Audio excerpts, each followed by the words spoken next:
Welcome back, Twin Times Podcast, episode 50. Today is the New Year's Eve special. Today, I've picked the best moments from the interviews we've done this year for you to watch today. It's been an amazing year. We wish you nothing but a happy new year and a great 2026 to come. Take care. Where do you feel the film industry will ultimately, where do you feel it's ultimately going when it comes to disability representation?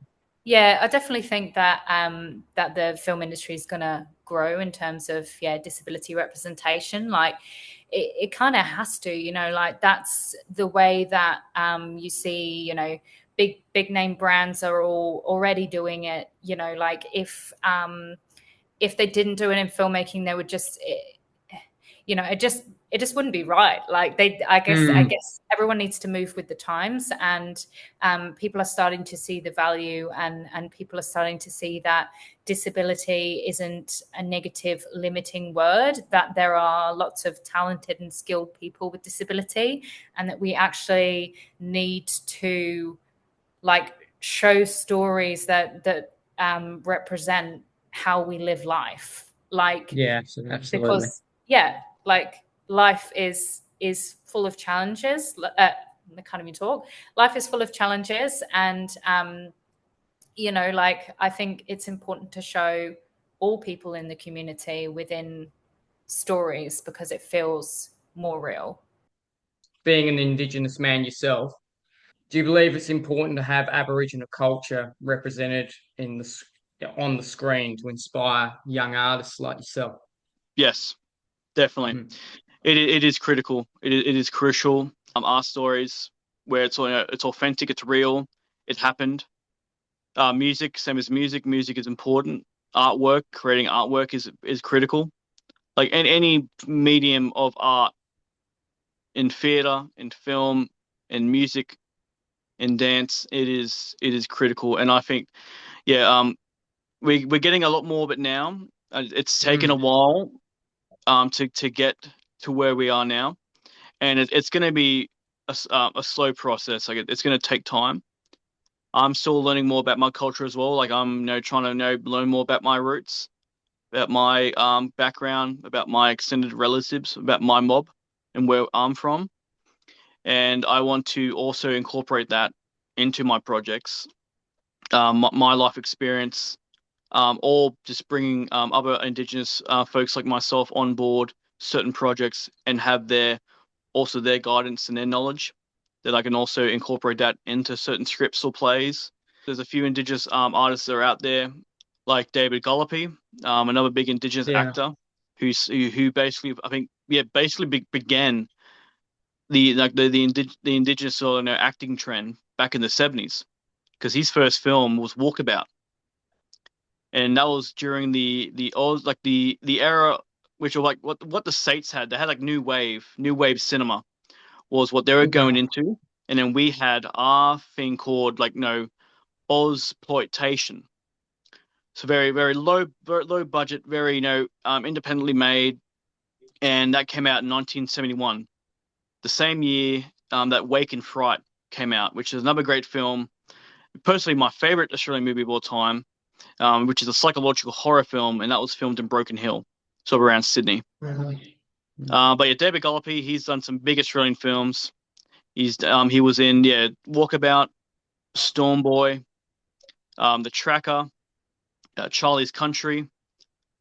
He was also in Crocodile Was he in Dundee. Rabbit Proof Fence? Yeah, was he in I think he was. I think he would have been. I can't remember actually. But yeah, he's done like a lot of big prominent sort of Australian films back then, and then from then, we've had other Aboriginal artists.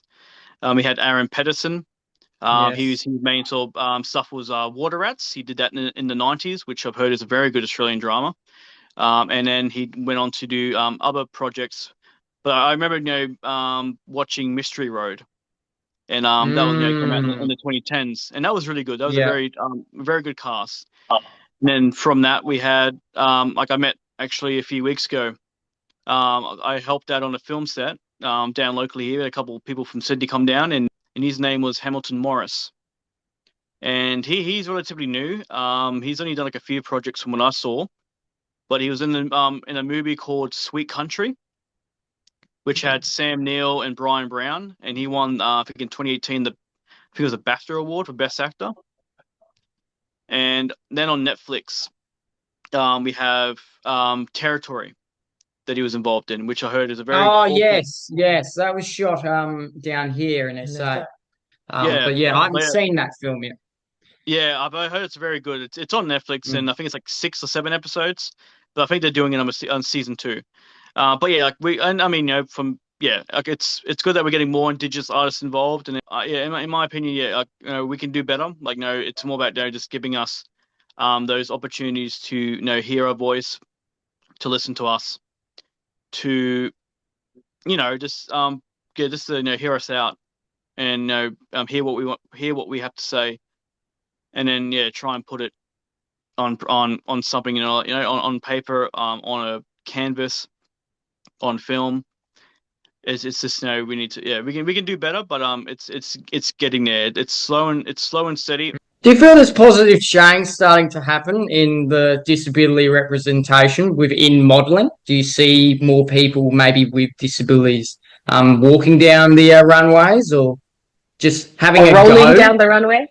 Yeah, or rolling. Yeah, whatever works. No, that's like we were just discussed. I think there's definitely more disabled models who are on the runway, and I think it's also the fact that because we're seeing more of us, we feel more confident to be on that runway, and that makes me so happy, because even 5 years ago there was barely any representation, or it was always the same people out there. And now we see a diversity even within the disability community, which we are a very diverse community. And to see that actually on sort of the mainstream runways is absolutely incredible. And initiatives like the Shift 20 initiative, and there's also, I think there was like a shoot off from Shift 20 called the Shift 20 casting call, which was a virtual casting for people. Yeah, I think you would have seen that.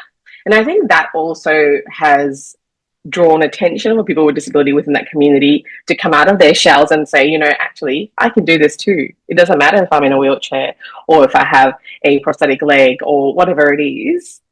I deserve to be seen and heard and represented, and I'm going to try for this. So I think that's had a wonderful impact as well. Been loving your claim to fame, because it led to speaking at the National Press Club. So yeah, well, there's that have all worked well together, and I'm very much someone who, if I want to do something, I'll be very vocal about trying to manifest it. So the interesting thing about the National Press Club was I'd seen my friend Chanel Contos, who is a brilliant consent advocate, do it. And then that night I'd literally had a dream that instead of her standing up there, it was me.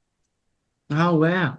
And I just posted about the dream and was like, I promise I'm a fun time, guys. Like, I'm a total nerd because I just dreamt about the National Press Club, but I'm a fun time.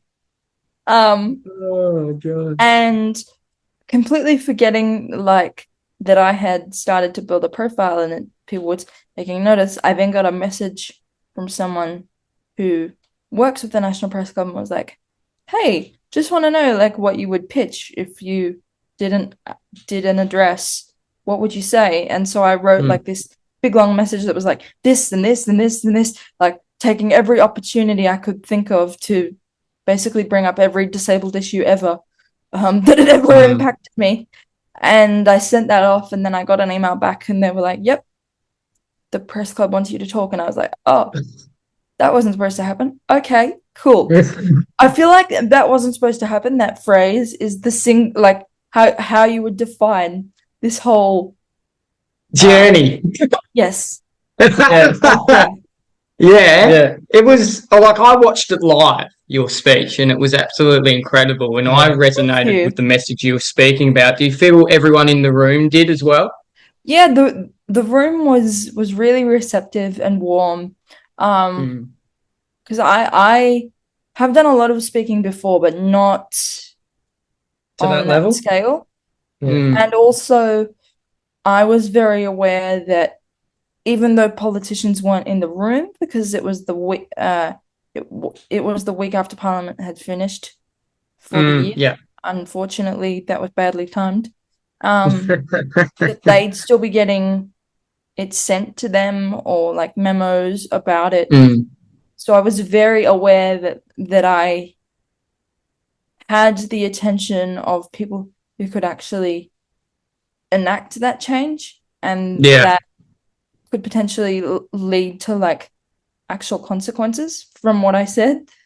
So I think that awareness made me more nervous than ever. And of course, like I would have loved to have eyeballed them in the room. Like I had a whole plan for if politicians were there and how I would handle it, especially politicians who think differently about the world than I do. I was aware that like, okay, well, even if we don't necessarily want them to be elected or to be in a position of power, we have to operate from the point of view that if they are, here's how we work with it.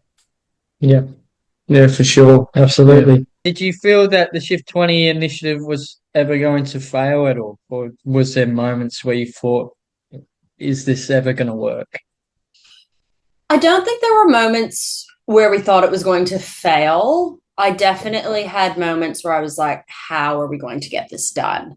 And that's from being on the agency side, because, you know, I was basically the suit or the project manager on it. So I liaised with Dylan and the team at the DAF. I liaised with the creatives, the production team on our end as well. And I was in charge of things like getting the contact details for all these brands and figuring out budgets and all of that, which was fun. But I think that sometimes it felt like a bit of an insurmountable task. Like it was such a big thing that we were trying to do. And it's something that's really never been done before.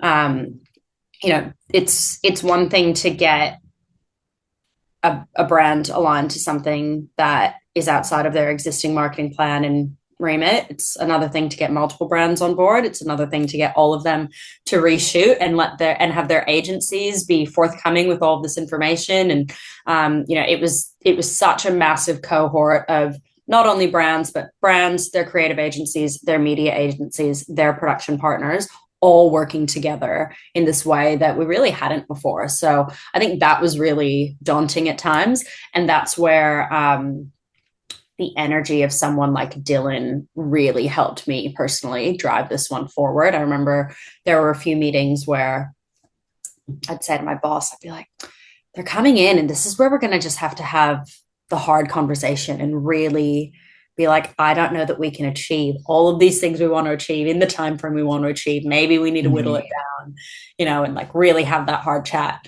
And I'd feel so nervous going into the room. And then I'd walk out after a conversation with Dylan. I'd be like, great, so we can do all of that. What else can we do? What other brands can we rope into this thing? So, you know, he just has such a boundless energy about him, such a can-do attitude, but also was willing to get into the weeds with us and be like, well, who can I get on the phone with? Like, who can I call? Who can I reach out to? Which really helped drive things forward. So I don't think there was ever a question of failure, but it was a question of how much can we actually achieve. It's people like him that want to get shit done in the world and make things happen. Started your path to work in inclusive education when you started? Yeah, for sure. And it was really interesting. It kind of realised I've got a passion for that and working with the best kids in the school. You know, the kids with disability are fun and they're the ones who are really a bit more interesting. You get more one-on-one with them and get to know them and their parents as well. That's what's really interesting, that you get the whole picture of the person. Do you think it's something you always wanted to do, is work in inclusive education, or do you think you just gravitated towards it? Just gravitated. It wasn't something I was really aware of, and it wasn't something that was really focused on so much in my earlier years, because disability was just to the side a little bit and wasn't really given enough attention. And then as we go along, we realised that everyone in the classroom deserves to get the fair and excellent education. So that's where we're at now, making sure everyone gets a fair go. You learn much from, he's no longer with us obviously, but Lynn Martin, did he teach you some things while he was here at the college? Yeah, I think what I got from Lynn was the two things that he said that to me that really stick out. One was a saying that I often use, and It's called the sledgehammer approach. Sometimes, yeah. Sometimes when something goes wrong, sometimes you have to use a sledgehammer. And when you use a sledgehammer, fingers can get broken. But we don't apologise because we have to use the sledgehammer. So like when you want to make a big impact, that type of thing. So that's one part. But the main thing that I loved about Lynn was the fact that he made it always about the school. And that sense of the pastoral care part of it. He loved the Salesian ethos. He loved the pastoral care of the school. I remember going to his, what year was it? Was it 2020? He got an award, the Australia Day award, and it was a big award for his work within the community. And he got up there and he didn't talk about himself at all. Not once did he say, I did this and I did that. He never used the word I at all. He just talked about the school and the ethos and the kids and the community. He made everything about everybody else. It just seemed like there was no ego. And I love that. Everyone has an ego. Everyone has an ego. Even those who say they don't have an ego have an ego. And there's a big philosophical discussion to have around that. Even somebody who does something quietly, gives to charity, nobody knows about it, still has an ego because it still serves themselves. So, but he really made this speech all about the school and the community, and it's not about me, it's about everybody else. And I love that about him. He was just all about everybody else rather than himself. I think the legacy was the ruler that's up on the wall there, of what Xavier represents. What sort of impact did it have when he passed away? Look, I think there's a big gap in the school. But there's philosophically, everything that he implemented remains. So in that case, you could say philosophically, he just lives on in the school. So yeah. Seems like he had a lot of passion, a lot of drive for the school. Yeah, he did. He didn't hold back. He loved the school.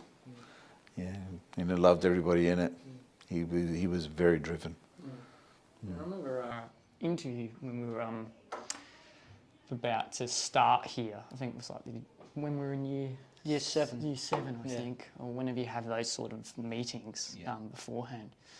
And he said to my mum, every child will thrive in this school no matter what their ability is. And that had a profound impact on my mum. You're going here, I've done school tours, and that's one of the things that I actually say. I didn't know he had said that. Said that, But one of the things that I make sure that it's clear, it's not about surviving, it's about thriving. So we emphasise that we're not here just to get over the line. We want to take all of our students and help them to thrive in whatever way that they're going to thrive. And what does inclusive education look like in your classroom in particular? So we have our ESOs that help with our inclusive education, so they'll come in and work with our students on PPLs. And then as a teacher, it's just a part of our duties to cater for the needs of all students. So I guess it's just about knowing your kids and what they need. And every class I've ever had is completely different. So I think it really just comes down to knowing your kids and exactly what they need to best support them, because what works for one child won't work for the other. So the better you know them, the better experience they're going to get. Sure. Do you feel that do you ever have that one-on-one time with a student, or is that more left to the ESO? It is really hard when you're a teacher and you've got 25 to 30 students all with varying needs. It is really hard to get that one-on-one time. But I find I am able to get around to them and give them that support they need most of the time. Not every day goes that smoothly, but we couldn't do it without our ESOs. They have a massive part in supporting our inclusive ed. How many would you have in this Well, it room? depends on, it's on a PPL, so it's different for every class. So it's all worked out by, Do you feel you need more of that support? Would you like more SSOs? All schools everywhere, every teacher would say yes, more support. We need more support.